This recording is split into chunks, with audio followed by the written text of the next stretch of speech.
आज आपण चवीने गोडसर असणारी व कमी वेळात पटकन शिजणारी तांबड्या भोपळ्याची भाजी कशी बनवायची ते पाहणार आहोत।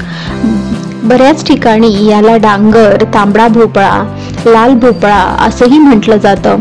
चला तर मग झटपट होणारी ही रेसिपी आपण पाहूया। त्यासाठी इथे मी तांबडा भोपळा एकसारखा असा चिरून घेतलेला आहे। आता एका कढईमध्ये 3 ते 4 चमचे तेल आपण घालणार आहोत। तेल छान गरम झालं की यामध्ये अर्धा चमचा मोहरी आणि अर्धा चमचा जिरं आपण घालणार आहोत।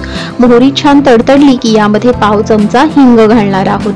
आता 7-8 कढीपत्त्याची पानं आपण यामध्ये घालणार आहोत आणि कढीपत्ता छान चुरचुरीत झाला की यामध्ये आपण 2 हिरव्या मिरच्या अशा उभ्या चिरून घेतलेल्या आहेत त्या आपण घातल्यात आणि अर्धा चमचा हळद घालून ही खमंग अशी फोडणी आपण इथे तयार केलेली आहे। आता यावर आपण या भोपळ्याच्या फोडी घालणार आहोत।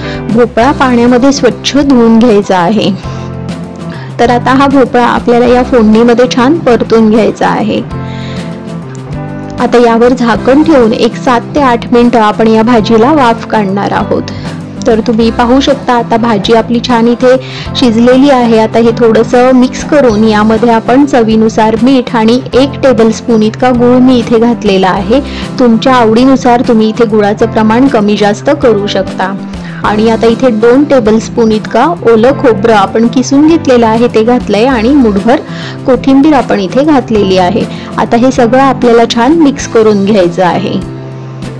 आता हे छान मिक्स झालं की यावर झाकण ठेवून पुन्हा 1-2 मिनिटं आपल्याला वाफ काढायची आहे। तर आता परत एकदा आपण ही भाजी छान मिक्स करून घेऊया। तर आता इथे भोपळा आपला शिजला आहे का आपण चेक करून पाहतोय। तर भोपळा छान शिजलेला आहे। तर आपली तांबड्या भोपळ्याची भाजी इथे तयार झालेली आहे। आपण ती सर्विंग बाउल मध्ये काढून घेऊया। सकाळच्या गडबडीत टिफिनसाठी ही भाजी पटकन तयार होते आणि तसेच या भाजीचे आपल्या शरीरालाही आपल्या आरोग्यालाही खूप फायदे होतात। या भाजीमुळे डोळ्यांचं आरोग्य सुधारतं, शरीरातील शुगर नियंत्रित राहते, रोग प्रतिकारक शक्ती वाढते। तर ही झटपट होणारी आणि चवीलाही अतिशय सुंदर लागणारी तांबड्या भोपळ्याची भाजी तुम्ही नक्की करून पहा आणि तुमचा अनुभव कमेंट बॉक्समध्ये शेअर करायला विसरू नका। Thank you.